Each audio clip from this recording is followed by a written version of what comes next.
सरकार डीबीटी के माध्यम से नागरिकों को विभिन्न योजनाओं जैसे कि पीएम किसान, स्कॉलरशिप स्कीम्स इत्यादि के द्वारा लाभ प्रदान करती है।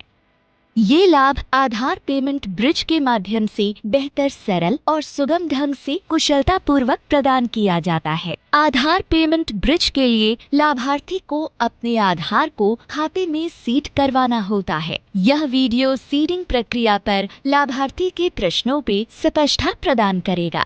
नमस्कार सर, मैं आधार सीडिंग के बारे में जानना चाहता हूँ। आधार सीडिंग वह प्रक्रिया है जिसके माध्यम से आधार नंबर को बैंक एनपीसीआई मैपर पर मैप करता है। बैंक द्वारा आधार सीडिंग की प्रक्रिया सफलतापूर्वक पूरी करने के बाद ही किसी खाते में आधार पेमेंट ब्रिज के माध्यम से सब्सिडी प्राप्त हो सकती है। आधार लिंकिंग और आधार सीडिंग में क्या अंतर है? आधार लिंकिंग वह प्रक्रिया है जिसमें बैंक आधार नंबर को अपने कोर बैंकिंग में बचत खाते के साथ प्रूफ ऑफ एड्रेस और पहचान के तौर पर लिंक करते हैं, जबकि आधार सीडिंग में बैंक आधार नंबर को कोर बैंकिंग सिस्टम के साथ एनपीसीआई मैपर में भी मैप करते हैं। क्या मैं अपने विभिन्न अकाउंट्स को एनपीसीएल मैपर में सीड करवा सकता हूँ?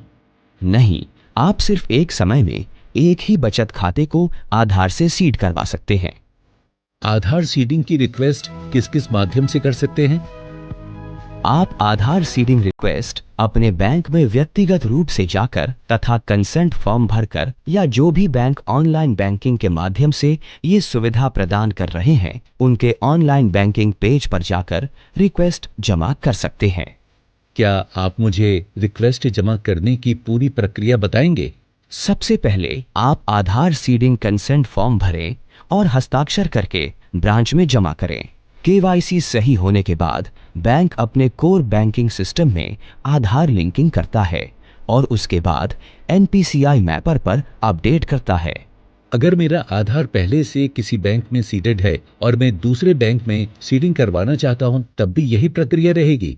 हाँ, प्रक्रिया यही रहेगी। सिर्फ आपको अपने पुराने बैंक का नाम कंसेंट फॉर्म में भरना होगा जहां पर आपका आधार पहले से सीडेड है। बिना पुराने बैंक का नाम बताए हुए नए बैंक में सीडिंग संभव नहीं है। मुझे कैसे पता चलेगा कि मेरा आधार वर्तमान में किस बैंक के साथ सीडेड है?